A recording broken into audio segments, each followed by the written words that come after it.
देव दर्शन बोलते नहीं आता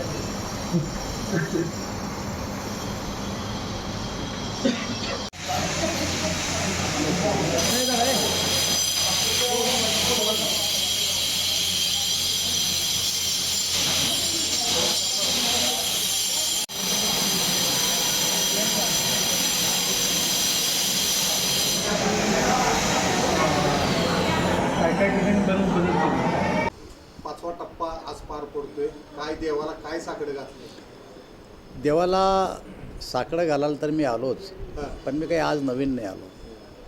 मी गेले अनेक वर्ष पंढरपूरच्या वारीला येतो, पायी चालतो. आमचे आजोबा यायचे, वडील यायचे, आत्ता मी येतो.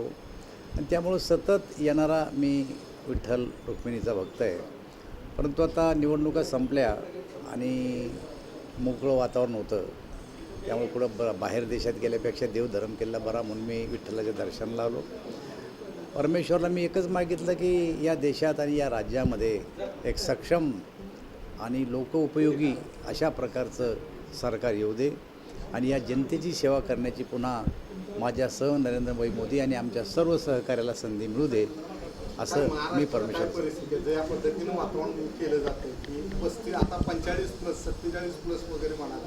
हे पहा, उद्धव ठाकरे 47 म्हणल्याशिवाय त्यांच्या कार्यकर्त्यांमध्ये मतदानाचा उत्साहसुद्धा नव्हता.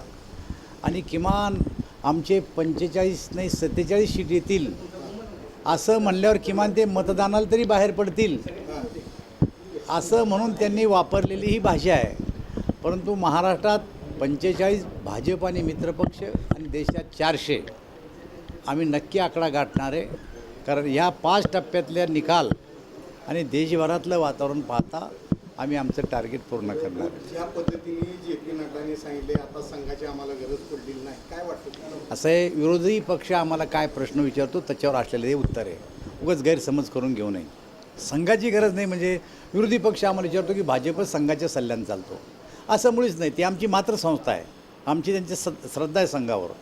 पण संघ हा भारतीय जनता पार्टीच्या कारभारामध्ये कधीच हस्तक्षेप करत नाही, पूर्वी केला नव्हता आणि आत्ताही केला नाही. त्यामुळे ते त्यांचं स्वतंत्र एक कारभार, हिंदुत्ववादी संघटना आहे, त्यांचं काम करतात. भारतीय जनता पार्टीचं काम करतं. पण बार हर निवडणुकीत वेळोवेळी आम्हाला हाच प्रश्न विचारला जातो की तुम्ही संघाच्या सल्ल्यानं काम करतात.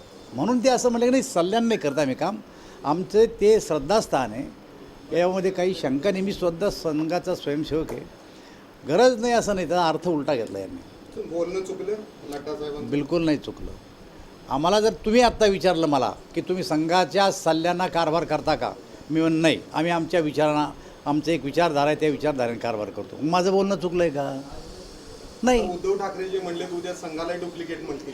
आता असं आहे ना, उद्धव ठाकरेला असं वाटतं की भाजप आणि संघामध्ये काहीतरी वितुष्ट निर्माण करण्याची आपण भाषा जर वापरली तर असं काही होतं का, हा त्यांचा एक प्रयोग आहे.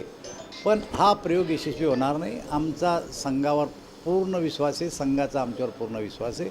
पण त्यांचं कार्यक्षेत्र वेगळं आहे, आमचं वेगळं आहे. ज्या पद्धतीनं मनोज जरांगेंनी सांगितलेले आव्हान दिलेले, मराठवाड्यातल्या मुंडेंना आव्हान केलेलं आहे, तुमच्या बाबतीत तुमचा तर मतदारसंघ होता जालना, काय वाटते, काय जरांगेचा इफेक्ट किती जाणवतो? असं आहे, जरंगे आंदोलन करते. त्यांनी सुरुवातीला सांगितलं की लोकसभेच्या निवडणुकीमध्ये आम्ही हस्तक्षेप करणार नाही, विधानसभेला मात्र आम्ही निवडणुकीमध्ये उतरू, आमची ताकद दाखवून देऊ. तर मला असं वाटतं की या निवडणुकीमध्ये जरंगेनं काही कोणाला आणा आणि कोणाला पाडा अशा प्रकारचा रोल नाही केला. त्यांनी स्वच्छ सांगितलं होतं ना, सत्ताधाऱ्यांना पाडा. हे बघा, कोण कोणाला कसा प्रश्न विचारतं त्याच्यावरून समोरच्याचं उत्तर येतं, त्यापैकी ते उत्तर आहे. जरांगेतून तुमचं जमण्यासारखं नाही आहे भाजपचं, ज्या पद्धतीनं फडणवीसांवर थेट आरोप होतात. जरांगेचं आमचं भांडणच नाही मुळात. त्यांचा लढा हा आरक्षणाच्या बाजूचा लढा आहे आणि त्यामुळं ते त्यांचं काम करतात.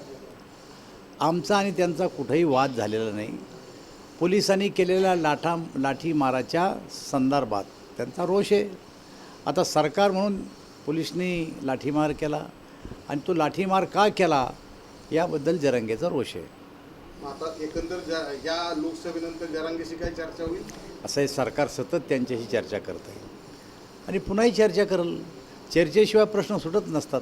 चर्चा आम्ही बंद केलेलीच नाही, चर्चा करतील. जरांगेंच्या मागं रोहित पवार, शरद पवार आहेत अशा पद्धतीचे आरोप आपल्याच वरिष्ठ नेत्यांनी केले. हे बघा, जरंगेच्या पाठीमागं कोण आहे आणि काय आहे, पण मला असं वाटतं की जरंगेच्या पाठीमागं समाज तर नक्कीच आहे आणि समाजाने पाठिंबा दिल्यामुळंच आज जरंगेने हे आंदोलन त्यांच्या पद्धतीनं इथपर्यंत आणलेलं आहे. विधानसभेत नावं घेऊन पाडा म्हणून सांगितलं जाईल. बघू पुढच्या काळात जेव्हा विधानसभा येईल तेव्हा कोणाकोणाची नावं येते तेव्हा विचार करू. सत्ता कोणाची येईल, गुलाल कोणाचा असेल? भारतीय जनता पार्टी आणि मित्रपक्षाचं. जालन्यात काय होईल, बीडमध्ये काय होईल? जालन्यात, बीड आणि सगळ्या ठिकाणी 45 जागा आम्ही जिंकू, मराठवाड्यात सगळीकडं प्रश्नच नाही. आणि जरांगे इफेक्ट 45 जागा आम्ही जिंकू. मराठवाड्यात जरांगे इफेक्ट जाणवणार नाही. माझं काय मत आहे, त्यांनी जरंगेने निवडणुकीमध्ये हस्तक्षेपच केला नाही ना, त्याच्यामुळे त्यांचा या आरक्षण आणि इलेक्शन या दोन गोष्टी वेगळ्या आहेत, त्यांनी स्पष्ट सांगितलं होतं.